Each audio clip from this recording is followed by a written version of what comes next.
नमस्कार, स्वराज डिजिटल की खास पेशकश में आपका स्वागत है। मैं हूं सुशील शर्मा। मध्य प्रदेश के प्रशासनिक गलियारों में इस वक्त सबसे अहम चर्चा जो है वो इस बात की है कि मध्य प्रदेश का अगला मुख्य सचिव कौन होगा। हम अगस्त की आखिरी तारीख में खड़े हैं। अगले महीने यानी सितंबर 2024 में मुख्य सचिव वीरा राणा, जिनको 6 महीने का एक्सटेंशन मिला था, उनका एक्सटेंशन पूरा हो रहा है।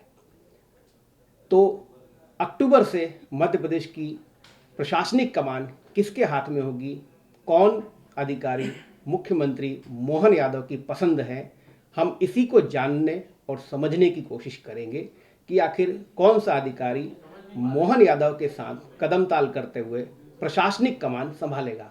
और इस चर्चा में या इस विश्लेषण में हमारे साथ शामिल रहेंगे स्वराज एक्सप्रेस के स्टेट एडिटर अजय त्रिपाठी जी। अजय जी, आपका बहुत बहुत स्वागत है। मुद्दा बहुत हॉट है और इस वक्त सभी जगह चर्चाओं में यही है। मुख्यमंत्री मोहन यादव का लगभग 9 महीने का कार्यकाल पूरा हो रहा है। वो जिस तरीके से काम कर रहे हैं, जिस तेजी से काम कर रहे हैं, जिस विजन और मिशन के साथ काम कर रहे हैं, उनको एक बेहतरीन अधिकारी की जरूरत होगी। मार्च 2024 में वीरा राणा का कार्यकाल समाप्त हो चुका था, लेकिन 6 महीने का उन्हें एक्सटेंशन मिला और हम ये कह सकते हैं कि मोहन यादव की उम्मीदों पर वीरा राणा खरी उतरी। उन्होंने वो सारे काम किए, वो सारी जो है उनके विजन और मिशन के हिसाब से काम किया जो आवश्यक था। लेकिन उनका भी कार्यकाल, जो एक्सटेंशन वाला कार्यकाल है, वो सितंबर 2024 में खत्म हो जाएगा। अब सवाल यही है कि अगला मुख्य सचिव कौन होगा, कौन मध्य प्रदेश की प्रशासनिक कमान संभालने वाला है। आपको क्या लगता है? कुछ नाम हैं जो इस वक्त चर्चाओं में है और जिनकी दावेदारी भी है और मुख्यमंत्री की वो पसंद में शामिल भी हैं, पर आपको क्या लगता है, क्या दिल्ली से कोई अधिकारी आएगा मध्य प्रदेश कैडर का मध्य प्रदेश की प्रशासनिक कमान संभालने, या मध्य प्रदेश में ही आपको कोई अधिकारी नजर आ रहे हैं? मुझे लगता है कि अगर वीरा राणा मैडम को एक्सटेंशन नहीं दिया गया होता तो शायद दिल्ली से बहुत सारे नाम हुआ करते थे।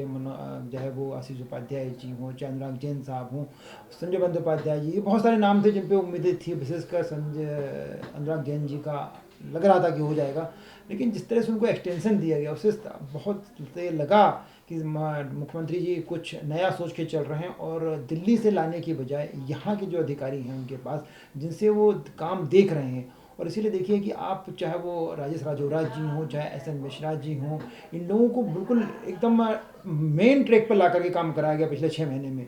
जबकि वीरा राणा चीफ सेक्रेटरी हैं, चीफ सेक्रेटरी बेहतर होने के बावजूद राजेश राजौरा जी को, एस एन मिश्रा जी को बिल्कुल ऐसे ट्रैक पर लाया गया और ताकि वो देखे कि इनमें से कोई, तो मुझे लग रहा है कि आखिरी चयन अब जो होगा ये इन 3-4 अधिकारी जो मध्य में काम करें इसमें से ही होगा। अच्छा, देखिए, एक बात और है कि मुख्यमंत्री मोहन यादव की इस बात को लेकर तो तारीफ की जानी चाहिए कि उन्होंने जो है, जो सीनियरिटी का जो वो महत्व उसको समझा, और वीरा राणा चूंकि मध्य प्रदेश की सीनियर मोस्ट आईएएस थी, तो उनको मुख्य सचिव बनाया और उनको एक्सटेंशन भी दिया। हम जिन नामों की चर्चा कर रहे हैं या आप जिन नामों को ले रहे हैं, हम आपसे ये समझना चाहेंगे, दर्शक भी ये समझना चाहेंगे कि कौन सा अधिकारी मोहन यादव के मिजाज, मोहन यादव के मिशन, मोहन यादव के विजन को सेट करने के लिए या जमीन पर उतारने के लिए परफेक्ट है। आपने पहला नाम लिया अनुराग जैन का। अनुराग जैन की क्या खूबी है और मोहन यादव से कितना वो जो है उनके मिजाज से कितना मेल कर पाएंगे? देखिए, वही एक दिक्कत आ रही। मेरी तमाम ब्यूरोक्रेट से भी बात हुई, तमाम रिटायर लोग हैं उनसे भी बात हुई। अनुराग जैन साहब बहुत अच्छे अधिकारी हैं। अनुराग जैन साहब भोपाल के कलेक्टर रहे हैं, लंबे समय तक काम किया है, यहाँ सीएम सेक्रेटरीट में रहे हैं, लंबा काम किया है और बड़े सुलझे हुए व्यक्ति हैं, बहुत क्वालिफाइड वेल नॉलेज वाले व्यक्ति हैं। मुझे जो व्यक्तिगत तौर पर लगता है कि एक जो कम्युनिकेशन गैप है, चूँकि पिछले लंबे समय से अनुराग जी दिल्ली में हैं और लगातार उनकी पूर्व जो सीएम थे शिवराज सिंह चौहान जी, उनसे उनके कोऑर्डिनेट बहुत अच्छा हुआ करता था। लेकिन चूँकि लगातार दिल्ली में मोहन यादव जी जब से मुख्यमंत्री बने, अनुराग जैन साहब लगातार दिल्ली में हैं, तो एक जो कम्युनिकेशन गैप आ जाता है, कई बार वो गैप बहुत दिक्कत देता है।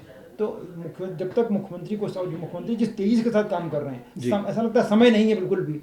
वो कोई टारगेट लेके चल रहे हैं और लगातार फैसले हो रहे हैं, लगातार फैसले हो रहे हैं और फैसलों पे इम्प्लीमेंटेशन बहुत तेज गति से हो रहा है। तो मुझे लग रहा है कि दिल्ली से अगर लाते हैं कि चाहे आप अनुराग जैन साहब को, तो जो शुरू में 3-4 महीने की मुझे लग रहा है कि वो बड़ा दोनों के बीच रैपो बैठने में, दोनों के बीच कम्युनिकेशन गैप को दूर करने में समय लगेगा, ये मेरा अपना मानना है। हालांकि अनुराग जी ने अभी पिछले एक हफ्ते पहले मध्य प्रदेश में आके गए हैं, ऐसा जानकारी भी मिली है। तो ठीक है, अनुराग जैन है आपके हिसाब से वो दौड़ में हैं और वो बन भी सकते हैं, लेकिन दूसरा नाम जो है मोहम्मद सुलेमान का है, जो अगर सीनियरिटी के हिसाब से हम बात करना शुरू करें तो मोहम्मद सुलेमान है। मोहम्मद सुलेमान भी पिछले अगर देखा जाए तो शिवराज सिंह चौहान की पसंदीदा अधिकारी रहे हैं, टास्क अचीवर भी रहे, हालांकि उन पर तमाम भ्रष्टाचार के आरोप भी लगे हैं। तो आप क्या कहना था, क्या मोहम्मद सुलेमान इस रेस में हैं या इस रेस से बाहर हो चुके हैं? मुझे लग रहा है कि अभी तक मोहम्मद सुलेमान इस रेस में हुआ करते थे। अभी कुछ दिन पहले मेरी उनसे लंबी चर्चा हुई थी, उनका जिस तरह से उनका बातचीत का तरीका था, जो उनके रिएक्शन जिस तरह से, उससे मुझे लगा कि उनको कहीं ना कहीं हिंट मिल गया है। असल में मोहम्मद सुलेमान रिजल्ट ओरिएंटेड लोग हैं। मोहम्मद सुलेमान इन IAS अफसरों में वो अधिकारी है जो रिजल्ट ओरिएंटेड है, जो लगातार आप कोई भी टारगेट दे दीजिए। मोहम्मद सुलेमान जिन विभागों में आप रहे, आप देखिए, चाहे वो कहीं भी रहे हों, वो विभागों में आप देखिए वहाँ पर रिजल्ट साफ मिलता है। कोरोना काल जैसे मामले के समय भी अगर शिवराज सिंह चौहान की सफलता के पीछे बहुत बड़ी थ्योरी थी तो मोहम्मद सुलेमान का बैकअप था। मोहम्मद सुलेमान जी एक तो बहुत कम बात करते हैं, पर जब बात करते हैं या जब कोई काम करते हैं तो आप देखिए उनके काम की शैली आपको एकदम अलग दिखाई देती है। करप्शन के आरोप लगना, करप्शन होना या अनियमितता हो जाना, ऐसे अधिकारियों को सबसे टारगेट रहता है कि जो मुख्यमंत्री ने कहा है या सरकार जो चाहती है उस टारगेट को उस टाइम लिमिट में कैसे भी पूरा किया जाए। फिर किंतु पंतु लेकिन यकीन और उसके येन पेन सब अलग होता रहता है मोहम्मद सुलेमान उन नेताओं में। पर चूँकि मुझे ऐसा लगने लगा है अब कि चूँकि शिवराज सिंह चौहान से उनके बहुत अच्छे रिश्ते हैं, शिवराज सिंह चौहान से जिस तरह से उनका घनिष्ठता दिखाई पड़ी, वो उनके मुख्य सचिव बनने में आड़े आ सकती है। और इसीलिए धीरे धीरे मोहम्मद सुलेमान उस रेस से अब बाहर होते जा रहे हैं। हालांकि बीच में जब सीनियर IAS अफसरों को मतलब बल्लभ से बाहर किया गया, सुलेमान जी को, तो उसके बाद ही बल्लभ में रखा गया, उससे उम्मीद बनी हुई है। पर मुझे लगता है कि अभी वो फिलहाल इस दौड़ से बाहर दिखाई पड़ रहे हैं मुझे। अगर सीनियरिटी की हिसाब से हम बात करें तो उसके बाद नाम आता है आशीष उपाध्याय जी का। हालांकि वो सितंबर 2024 में रिटायर हो जाएंगे, तो उनकी संभावनाएं लगभग नहीं जैसी ही हैं, क्योंकि वीरा राणा का एक्सटेंशन समाप्त होगा तो आशीष उपाध्याय भी जो है रिटायर हो रहे होंगे। उसके बाद नाम आता है विनोद कुमार। विनोद कुमार को हालांकि मंत्रालय से बाहर किया जा चुका है, वो प्रशासन अकादमी के जो है निदेशक हैं और उनका भी रिटायरमेंट मई 2025 में है। तो आप क्या विनोद कुमार को? विनोद कुमार जी को लेकर चर्चा हुई, क्योंकि विनोद कुमार जी का नाम चीफ सेक्रेटरी के लिए उस तरह से चर्चा में आया ही नहीं, क्योंकि विनोद कुमार कभी एक्सपोजर IAS अफसर नहीं रहे हैं। और चूंकि एक्सपोजर नहीं है तो एक जो इमेज बनती है वेल परफॉर्मर की, वो नहीं बन पाई है। और यही कारण है कि आज वो बल्लभ भवन में भी नया मंत्रालय में और कोई बड़ा दायित्व तो मुझे देखा है। आप पिछले कुछ दिनों में देखिए, आप लगभग 2 साल 3 साल का अगर उठा के देखें तो विनोद जी को कोई बहुत बड़ा दायित्व, कोई बहुत ही एकदम वैसा दायित्व नहीं दिया गया जिससे लगे कि रिजल्ट ओरिएंटेड काम हो सके या सरकार के तमाम फैसलों पर उसका असर पड़ सके, ऐसा नहीं दिखाई पड़ा उसमें। बिल्कुल ठीक है। सरकारी योजना, खासकर जो है फ्लैगशिप योजनाओं पर काम करने वाले अधिकारियों में वो उनको लीड करने नहीं दिया गया। ठीक बात है। इसके बाद नाम आता है, अगर सीनियरिटी के हिसाब से बात करें तो जयंत कंसोटिया जी का। जयंत कंसोटिया जी का भी हालांकि रिटायरमेंट अगस्त 2025 में है। क्या आप उनको भी किसी संभावित उसमें देखते हैं? नहीं, देखिए, मुझे व्यक्तिगत तौर पर लगता है, तमाम और अफसरों से बातचीत करो, ब्यूरोक्रेसी गलियारों में बात करो, तो जयंत कंसोटिया का रिकॉर्ड जो है पिछले कुछ दिनों में बहुत अच्छा नहीं रहा है। कई बार जयंत कंसोटिया जी के मामले में कहा जाता है कि पॉलिटिकल पर्सन ज़्यादा हो जाते हैं, ब्यूरोक्रेटिक से ज़्यादा हट करके पॉलिटिकल पर्सन हो जाते हैं। उनके अपने रिश्ते बहुत सारे लोगों से हैं, चाहे वो कमलनाथ जी से रिश्ते रहे हों या दिग्विजय सिंह जी से रिश्ते अच्छे माने जाते हैं। उनके दोनों उप मुख्यमंत्रियों से और बढ़ते रहते हैं, उनका इनसे क्या कहते हैं, शिवराज जी से बहुत अच्छे रहते हैं, उनके रिलेशन बहुत अच्छे हैं। पर यही रिलेशन कई बार उनकी छवि एक पॉलिटिकल पर्सन की बना देता है और शायद इसीलिए वर्तमान सरकार उन पर फैसला नहीं करेगी, ऐसा मुझे लगता है। चलिए, अब उसके बाद जो सबसे महत्वपूर्ण नाम, अगले 2 नाम जो है बहुत महत्वपूर्ण है, इन दोनों के बीच बता रहे हैं कि रेस सी चल भी रही है। एक नाम है डॉक्टर राजेश राजौरा का, जो अतिरिक्त मुख्य सचिव मुख्यमंत्री कार्यालय हैं। SN मिश्रा जो हैं, और हालांकि तीसरा नाम भी है मलय श्रीवास्तव, पर वो नवंबर 2024 में रिटायर हो जाएंगे, तो उनकी संभावना भी लगभग कम है। लेकिन SN मिश्रा जो है एक नया नाम जो एकदम तेजी से उभर के, हालांकि ये भी जनवरी 2025 में रिटायर हो जाएंगे। और राजेश राजौरा जो कि लंबे समय तक रहेंगे, वो मई 2027 तक का उनका कार्यकाल रहेगा। इन दोनों पर आप जो बताइए कि क्या? यही देखिए, जब राजेश राजौरा साहब को ACS बना करके और CM सेक्रेटरी में लाया गया था, तब ये उम्मीद बन गई थी कि राजेश राजौरा के नाम पर फाइनल हो चुका है। ये बल्लभ भवन के गलियारों में भी चर्चा थी, और उनके तमाम जो बैचमेट थे उनसे शायद मेरे ख्याल से राजेश राजौरा जी और एस एन मिश्रा दोनों 1990 बैच के, 90 बैच के तमाम 90, 89 और 91 बैच के तमाम अफसरों से मेरी बातचीत हुई, तो सबने कहा कि नहीं राजेश का तो हो गया है लगभग।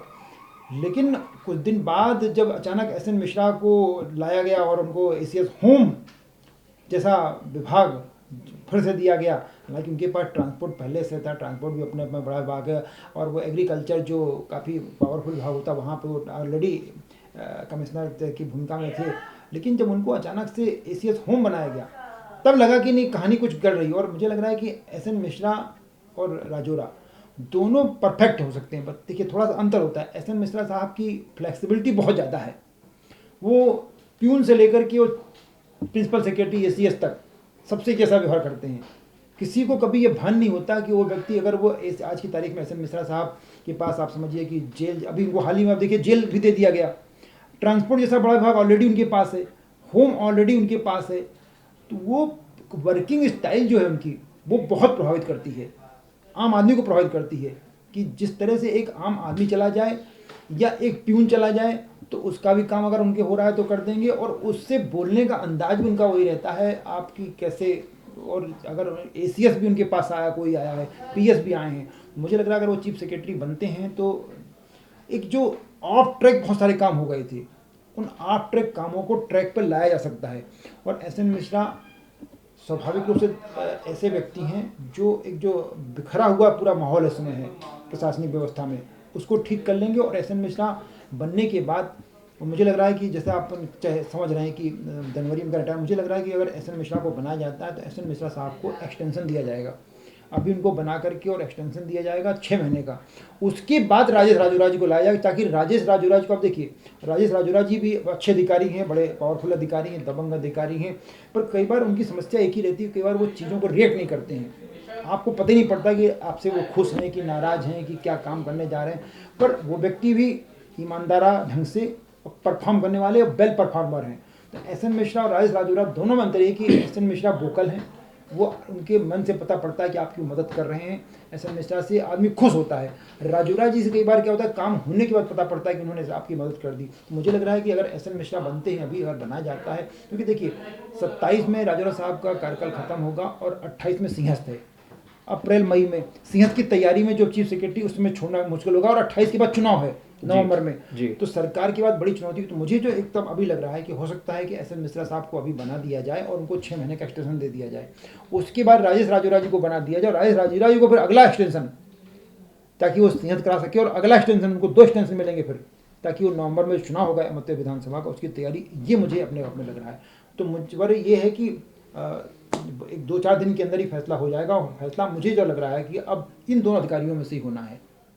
बिल्कुल ठीक कहा अजय जी, बिल्कुल सही कह रहे हैं कि फैसला 1-2 दिन में ही होगा, क्योंकि सितंबर में जिसको भी यदि दिल्ली से कोई, और मैं जोड़ना चाहूँगा कि चूंकि ऑलरेडी आप समझिए कि राज्य निर्वाचन आयोग में बीपी सिंह साहब का कार्यकाल खत्म हो गया है, क्योंकि राज्य निर्वाचन आयोग का ये संवैधानिक व्यवस्था एक्ट में प्रावधान है कि अगले कमिश्नर या अध्यक्ष जो भी होता है उसकी नियुक्ति होने तक वो अपने पद पे बंधे रहेंगे। तो अपने पद पे, तो एक जो अनुमान लगाया जा रहा है वो ये लगाया जा रहा है कि बीरा राणा जी का 30 सितंबर को खत्म होगा, और बीरा राणा मैडम की नई नियुक्ति जो होगी वो राज्य निर्वाचन आयुक्त के रूप में हो जाएगी, क्योंकि वो, और उसके बाद इस पोस्ट के लिए ये फाइनल हो जाएगा, पर इसलिए बहुत जल्दी सरकार को फैसला करना पड़ेगा।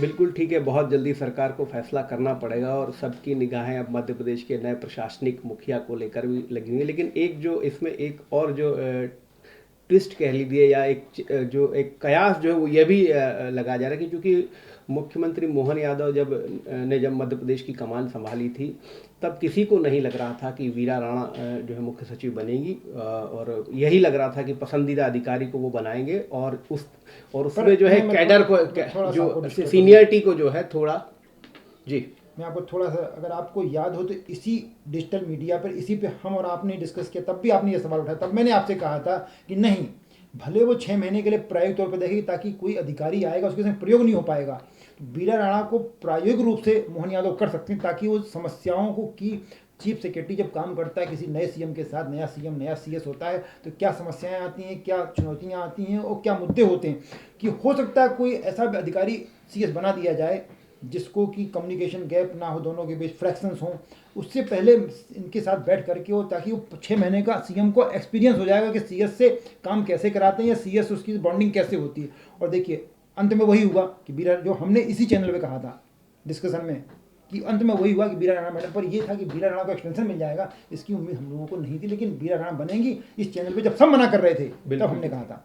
नहीं, लेकिन अभी इसमें एक संभावना जो मुझे नजर आ रही थी वो ये भी हो सकता है कि मुख्यमंत्री यह भी सोच रहे, क्योंकि जिस तरीके का अभी पिछले 9 महीने में जिस तरीके का बॉन्डिंग प्रशासनिक और सरकार के बीच में नजर आई है, वो कहीं ना कहीं बहुत ही परफेक्ट नजर आ रही है। तो एक संभावना ये भी जो है प्रशासनिक हलकों में अब चलने लगी कि कहीं ऐसा ना हो कि वीरा राणा को एक और एक्सटेंशन मुख्यमंत्री प्रयास करें और एक एक्सटेंशन और मिल जाए। तो अगर ये एक्सटेंशन मिलता है तो बाकी जो रेस में जो सीनियरिटी के हिसाब से मुझे लग अधिकारी रहा है हैं, कि चूंकि सरकार को पंचायतों के चुनाव, सरकार को तमाम चुनाव कराने हैं, राज्य की तमाम चुनाव होते हैं, तो इसलिए वो राज्य निर्वाचन आयोग को मजबूत करेगी सरकार, ताकि इसलिए बीरा राणा मैडम को महाराष्ट्र सफल हाँ नहीं, किया जाए। बिल्कुल संभावना है, वो भी हो सकती है। संभावना ये भी हो सकती है क्योंकि अगर देखिए जो एक बात जो यह भी प्रशासनिक हलकों में यह भी इस बात की वो की जा रही है कि राजेश राजौरा अगर एसीएस चीफ सेक्रेटरी मुख्यमंत्री सचिवालय में है और यदि वीरा राणा को एक्सटेंशन मिलता है तो ये जो प्रशासनिक समन्वय है ये भी अभी बहुत बेहतर नजर आ रहा है, क्योंकि हम देख रहे हैं कि